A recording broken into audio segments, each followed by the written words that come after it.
yo puedo tener muy buena intención, pero al final el daño que le hago es terrible. Pues eso fue lo que le hizo su mamá y su papá, y por eso ella trae un trauma.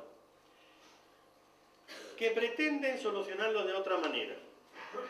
Su camino para solucionarlo era reunirnos, hacer como un pacto, cómo tienen ellos que comportarse, cómo tienen ellos que hacer para que sus nietos, pues que no, que ellos estén con los nietos y que pueden estar con ellos y demás. Ya hace tiempo que vengo con ellos con todo este tema y vamos viendo las cosas.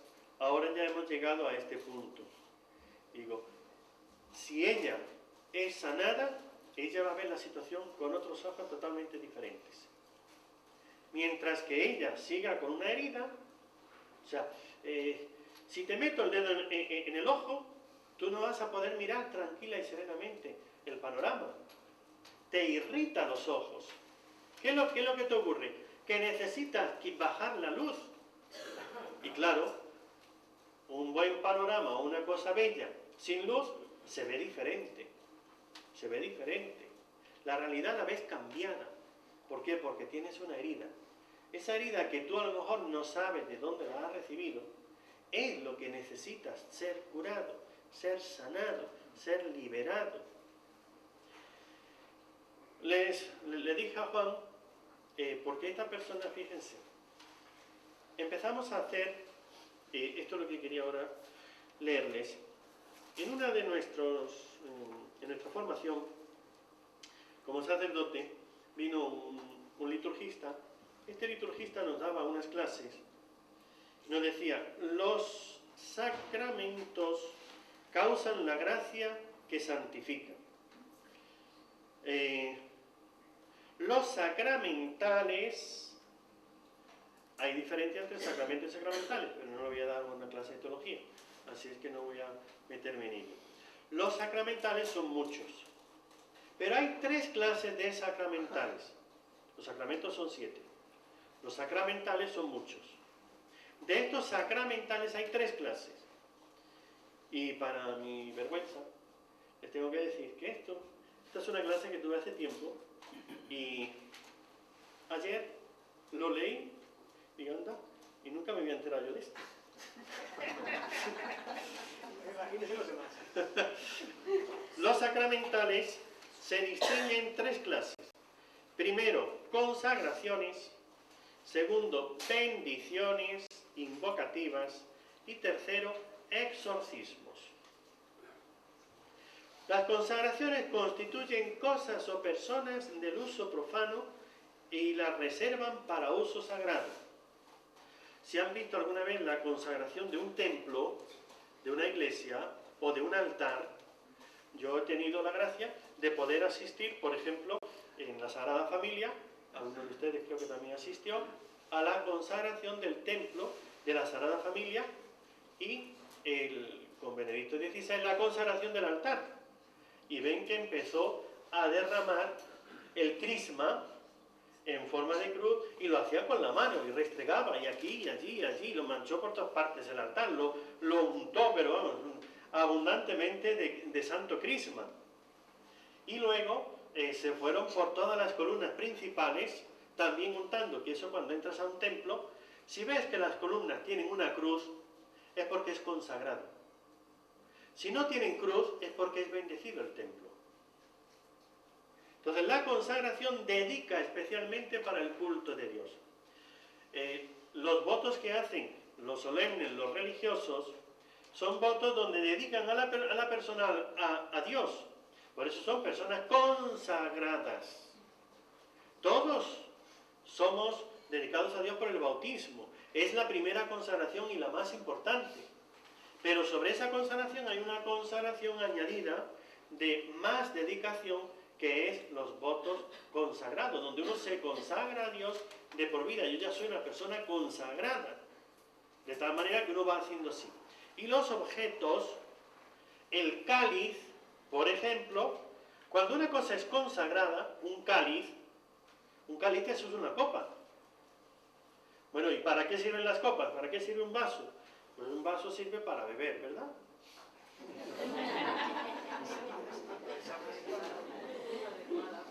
Si yo tomo un cáliz y hago esto mismo, es un sacrilegio. ¿Por qué? Porque está consagrado solo para el culto divino. Este no está consagrado, este vaso no está consagrado al culto divino. No está consagrado. Lo que se consagra se dedica exclusivamente para Dios. Esa es la consagración.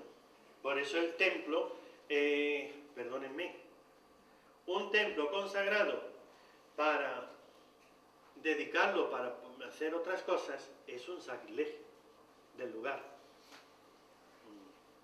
No hablo, como decía aquel, ¿no?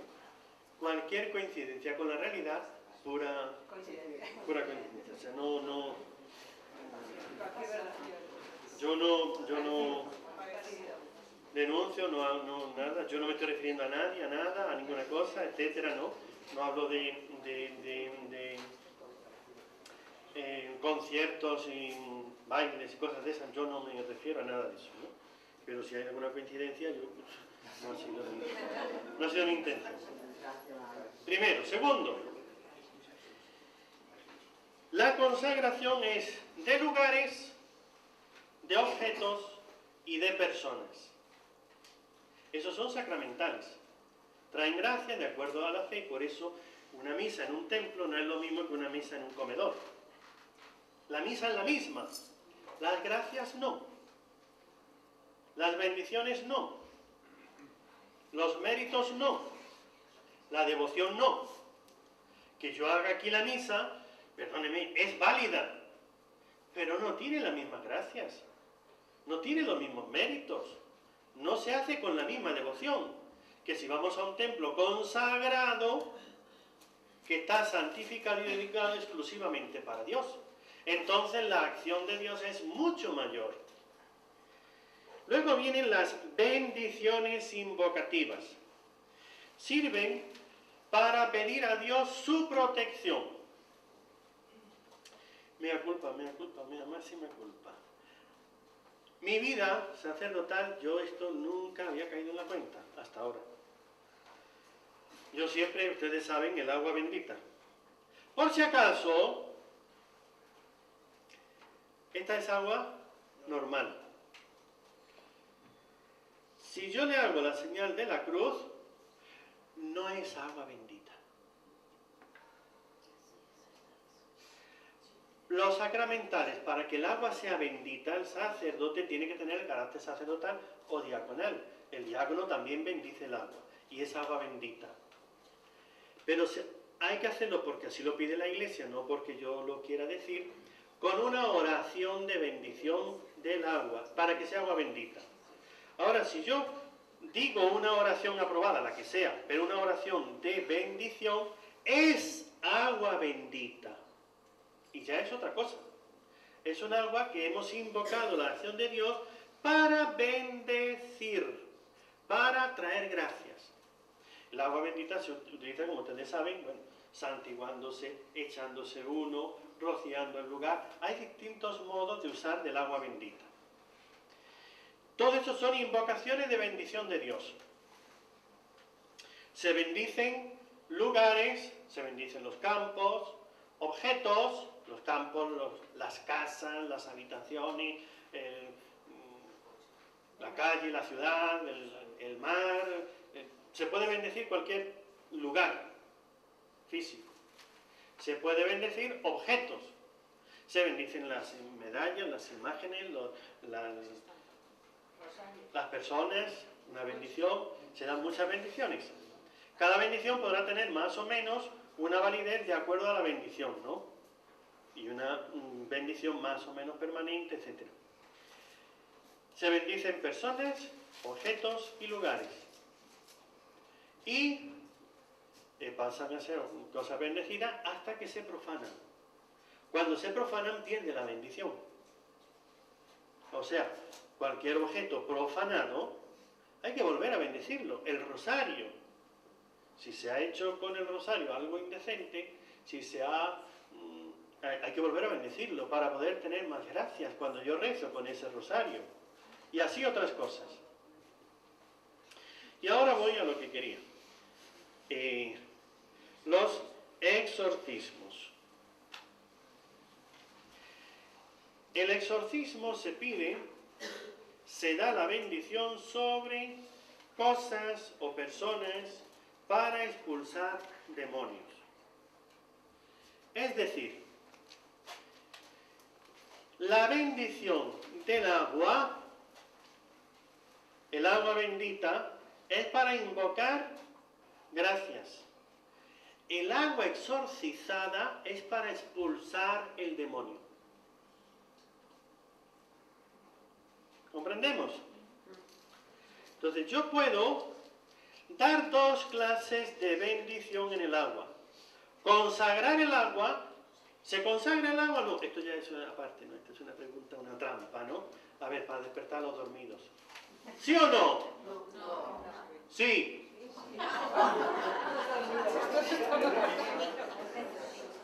¿Dónde, cómo, cuándo? En la misa, sí señor. Lo malo es que solamente son una gotita de agua que están dentro del vino, lo único que se consagra. Y queda consagrado, ¿eh?